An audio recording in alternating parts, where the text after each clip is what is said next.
Yeah, man. Yeah. Let's wrap up with the San Jose Sharks. I don't think we need to go into the Sharks too much. Look, man, like we knew it was going to be bad. We knew it was going to be tough sledding for this team. I just don't think I don't think any of us thought it would be this bad. I think they've lost 14 of their last 15. You know, they lose that game in a shootout to Chicago last night in what I was joking about as kind of the toilet bowl. You know, the two teams that both want Macklin Celebrini number 1 overall. But yeah, it's been really tough in San Jose, man. I give David Quinn a lot of credit because it cannot be easy coaching this team. And I give a lot of credit to a lot of the players. And it's going to be interesting to see who stays and who goes at the deadline. A guy like Mikael Granlund is having a pretty good season with San Jose after he got traded to Pittsburgh at the deadline last year, which was just a disaster. And so he's played really well. And so I think for the Sharks, like, you know,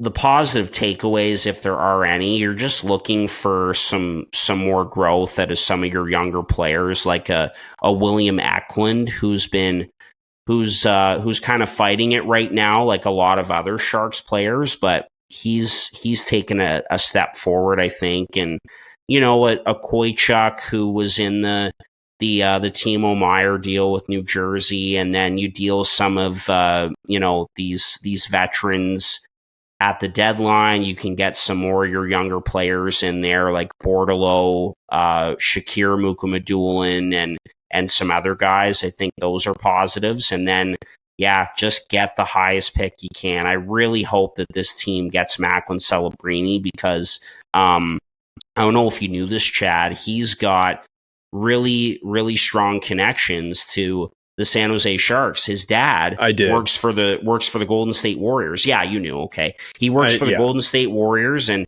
played for the Junior Sharks. Yeah, exactly. Yeah, so it makes sense. Like it would be a perfect fit, and clearly that's what this team is going for, and rightfully so.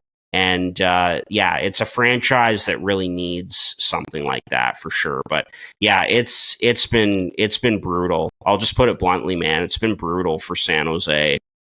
Yeah, I'll say a few things on the Sharks, and then we can wrap up. I think we've covered mostly what we wanted to cover in the Pacific Division. The first thing I'll say is the Leafs played the Sharks twice over the last 10 days or whatever it was, and man, especially that second game at home in Toronto, it looked like two teams in two different leagues. Like the Leafs had the puck the entire time. And like, that's not me saying that the Leafs are so good. That's me saying that San Jose couldn't do anything, man. They couldn't even touch the puck. So it's bad.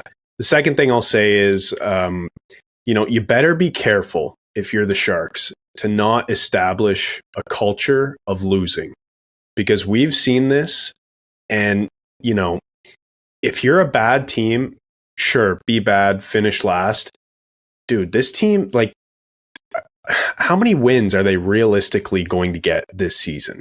Like, this is historically bad. Like, they have 10 wins right now. They're not even going to get 20 wins. No, this season it's they bad. Have 10 wins through 45 games, and their goal differential is like, it's.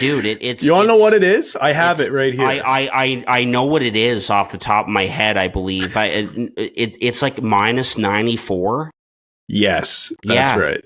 That's their goal differential. Like that is that. Dude, they're on pace for a minus 200 goal differential this year. They are on pace to have the NHL's worst goal differential ever in the history of the league.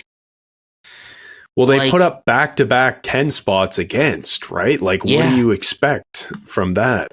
But back to my point, what I wanted to say is don't establish a culture of losing, because already you have some of the guys on your team who you expect to be there in a few years when your team is expected to be good. I'm talking about guys like Eklund, guys like Zetterlund, Koychuk, players like that who hopefully develop into good players on a team that will eventually be good. And we've seen this happen a few times, and no offense, Harper, but we saw this happen a little bit in Buffalo over the years. There was a culture of losing. Tim Murray. Yeah, absolutely. And it just, you can be bad if it's purposeful, but this team is so bad. I can't believe it. And I'm not the first one to say this, but a culture of losing is bad for the development of your good young prospects. So just be careful. Yeah, definitely. And as soon as you brought that up, I was thinking about Tim Murray and the Buffalo Sabres, and especially going into that season before the 2015 draft. I mean, Murray was trading out everyone who did anything to help the team win. Like any goalie who made a save, they were traded out. Like they were trying that hard to get Connor McDavid. And what I fear for the San Jose Sharks is you're going to go through all this misery this season, and the draft lottery is not going to go your way. You're not going to get that fourth overall. We've seen it before, and that would be an absolute disaster. Now at the same time, they do have some other guys coming, like Will Smith, who they took fourth overall, and he looks like he's going to be a dynamite player. Philip Bjugstad as well, who played really well for Sweden once again at the World Juniors. But it's been brutal in San Jose, and I agree with you. Mike Grier and company better be careful, because you're in danger of establishing a losing culture here for sure. Yeah.